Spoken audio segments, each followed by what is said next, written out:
One evening, in the cramped warmth of my family's apartment in Queens, as steam from the potatoes curled up around the overhead lamp, I felt the world shrink to the pointed edges of my brother's laughter.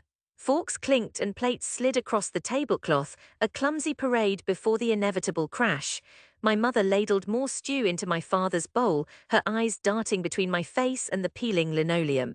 "So Jess," my father said, spoon pausing in midair, "remind me again what this new idea is." He feigned patience that practiced lowering of his already gruff voice. My heart thudded.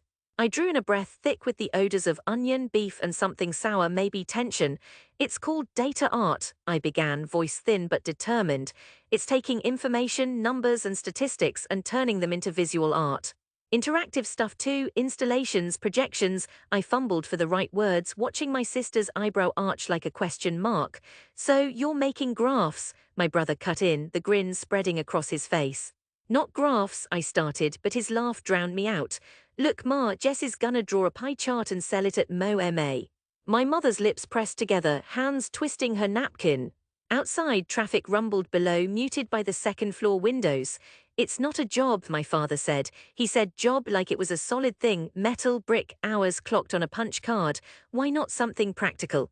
You're good with computers. Apply at the insurance company with your uncle's help." "I want to do this," I replied, holding my voice level. "There's meaning in it, stories hidden in the numbers, patterns." Sophie, my sister, scoffed. "Nobody pays for patterns, Jess, that's just nonsense." Their faces blurred under the kitchen light. I tasted shame, a burning at the back of my tongue. Around me, laughter slid over the table like oil, seeping into the patterned cloth. I excused myself early that night, their voices melding with the siren wail outside. In my room, I pulled out my laptop, hunched over the dim, blue screen, and drowned my embarrassment in code and color palettes. The next morning, I scrolled through email rejections, innovative but not right for us, not a good fit at this time, their wording as flat and sanitized as the subject lines. Every no pulled a little confidence from my chest, but stubbornness rooted deeper. I worked the deli counter by day, inhaling the tang of brined meats and overzealous cologne, standing on aching feet. Nights were for maps and datasets, fingers cold on plastic keys. Years passed. My friends started families, steady careers, posted photos of new apartments and engagement rings. I bounced from temp job to temp job, sometimes at a tech startup copying numbers, sometimes in a dusty art supply shop. My roommate moved out, and the silence in our Bushwick apartment became a challenge, a space to fill or cave under. At art shows, I hovered by my demo laptop, facing raised eyebrows and small, polite crowds. People seemed vaguely interested, but nobody bought. Sometimes I caught myself in the gallery mirrors, tall, tense, pale in bad fluorescent light, mouth tight with the effort not to crack. Mom called every week. "Have you talked to your cousin? She says you could try the firm uptown, good benefits." "I'm still working on my project, Ma." She'd sigh, "Just don't let time get away from you, Jess." Some nights I'd remember that dinner table, the overlapping sneers and dismissals. They haunted my dreams, my father silent, my brother tipping back in his chair, teeth gleaming. 2 years after that family dinner, I sat at my second-hand kitchen table, staring at an email with the subject RE, submission. Luminous data prism. I braced for another rejection, but the first line shimmered. "Congratulations, we are pleased to accept your piece for the Digital Horizons showcase at the new museum." My hands went numb.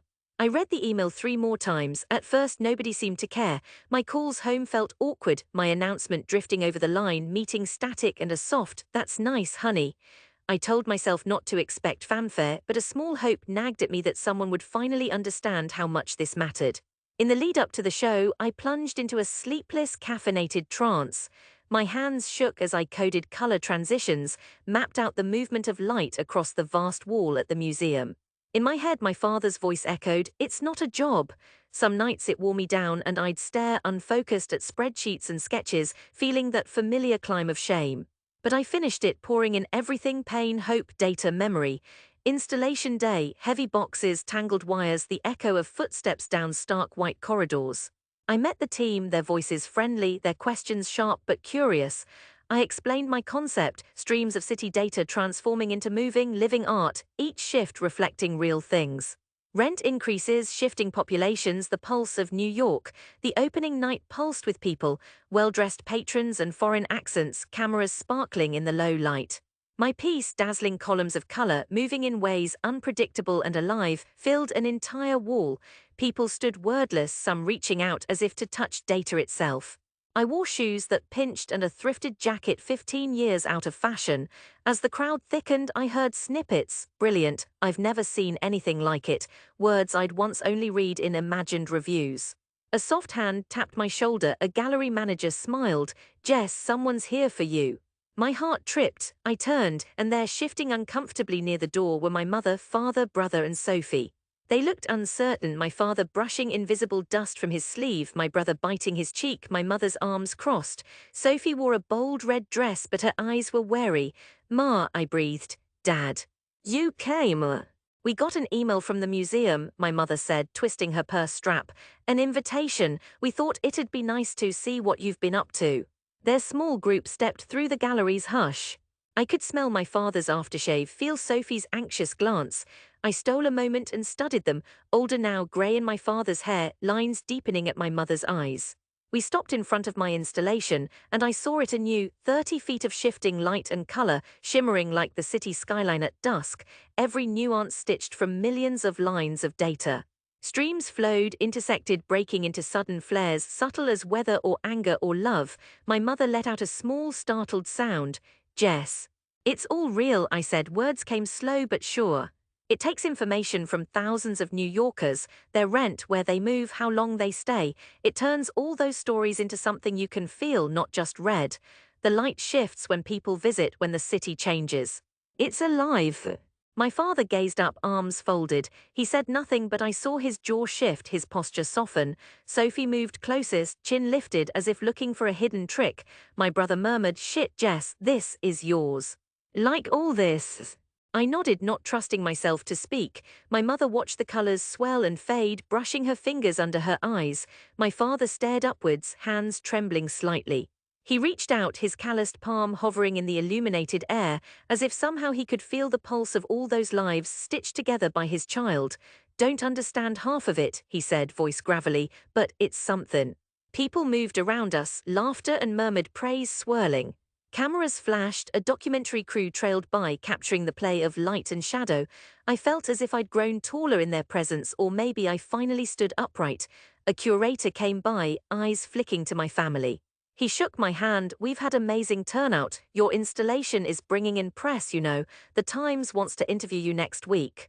My father blinked. The Times, he echoed, voice caught between pride and disbelief. After the crowd thinned, my siblings stood beside me, backs pressed to the smooth white wall. When can you show us how this works? Sophie asked quietly, her skepticism melted to awe. I led them to the demo screen. It's not just numbers, I explained. Every color here started with someone's story. I wrote the code myself, drew the art, collected the interviews. Look, this section is about our old block. I tapped a point. Watch how it brightens when rents spike or the park fills up. It's what I always wanted, people to see the hidden patterns. I looked up, Sophie stared at the data, lips parted. Remember how you said nobody pays for patterns? I said, and she colored faintly. Turns out some folks do. She gripped my hand. I was wrong, it's beautiful and it matters. People need this, you made these stories visible. Dad wandered around the edges of the display, shoes squeaking, staring as if it were a miracle and not something a kid from his kitchen table could create. My mother hugged me unsteady and whispered, I'm sorry we doubted you, it's so much bigger than we dreamed. We walked out of the gallery together, the night cold and alive with city light. They peppered me with questions on the subway ride home. My brother wanted to know, how much does this stuff even cost? I laughed, finally able to carry the joke. A week later, the Times ran an article, photo of me in front of the glowing display, profile sharp with pride. My cousin texted, our whole office saw your name on the site, you made it, Jess. At the next family dinner in Queens, we crowded around the small kitchen table again. This time, food seemed to taste brighter, laughter lighter. My father would squeeze my shoulder. My mother kept an old museum flyer pinned above the stove like a medal. I sat in the same chair, catching the city rumble through the window, the warmth of family, the scent of simmering stew. Their approval was quieter now, softer, a hand on my back instead of a shove. I knew I'd never fit the simple shape they once hoped for me, but I didn't need to. I belonged now in my own way. Sometimes when I close my eyes, I see my work reflected in theirs, my mother's careful kneading of bread, my father's steady repairs around the building, Sophie's stubborn refusal to let go of an argument, my brother's laughter at himself when he's wrong. I carry all of it, the shame, the courage, the years I spent forging beauty from data, back home, light swelling behind my eyes. The city's energy never lets up, a long, living pattern, but I know now it isn't senseless. There's rhythm in the chaos, and I am part of it. Each return to the family table, each smile and gentle jab is an echo of that luminous display, small signals made visible, understood at last.